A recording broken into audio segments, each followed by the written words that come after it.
100 times in front of the mirror. "I've got something to tell you." "Could you slow down?" "Oh, you prefer slow?" His hand caressed the wheel. "I can go slow when I need to. What did you say your name was?" He didn't recognize her. He didn't have a clue who she was. How could he not know? She sat rigid in her seat.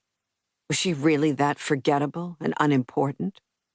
In this part of town, where everyone was someone, she was no one. She fought the disillusion and the humiliation. "I'm Mandy. I'm from Connecticut." Her name wasn't Mandy. She'd never been to Connecticut. Couldn't even put it on a map. He should know that. She wanted him to know that. She wanted him to say, "I know you're not Mandy." But he didn't, of course, because women came and went from his life, and he was already moving on to the next one. "And you're sure we've met before? I wouldn't have forgotten someone as pretty as you." She had dreams about him, fantasies. She'd thought about him day and night for the past couple of months, ever since she'd first laid eyes on him. But he didn't know her. There was no recognition. Her eyes stung. She told herself it was the wind in her face, because her mother had drummed into her that life was too short to cry over a man.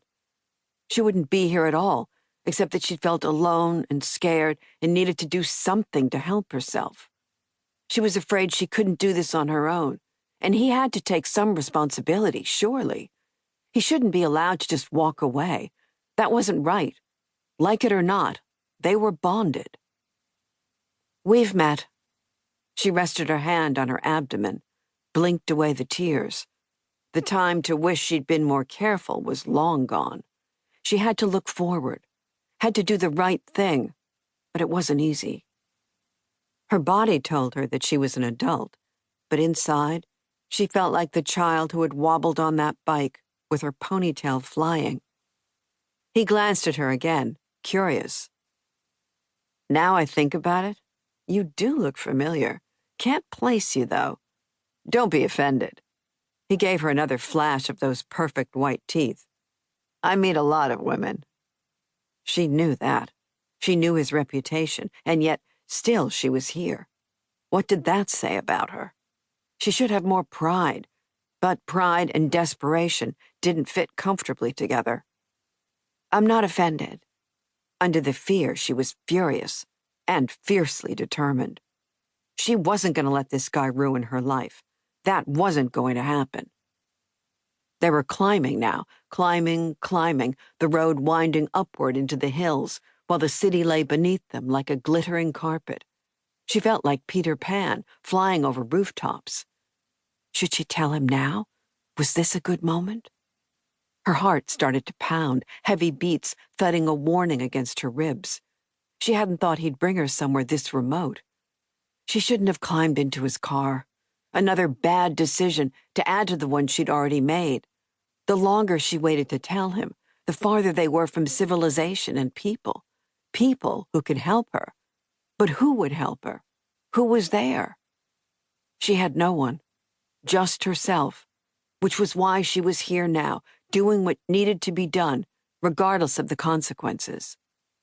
Thinking of consequences made her palms grow damp. She should do it right now, while half his attention was on the road. She waited as he waltzed the car around another bend and hit another straight stretch of road. She could already see the next bend up ahead. "Mr. Whitman, Cliff, there's something I need to tell you." Chapter 2. Joanna. Joanna Whitman learned of her ex-husband's death while she was eating breakfast. She was on her second cup of strong espresso when his face popped up on her TV screen. She grabbed the remote, intending to do what she always did these days when he appeared in her life, turn him off. When she realized that behind that standard head and shoulders shot wasn't a sea of adoring fans or one of his exclusive restaurants, but the mangled wreckage of a car in a ravine. She saw the words "breaking news" appear on the screen and turned up the sound in time to hear the newsreader telling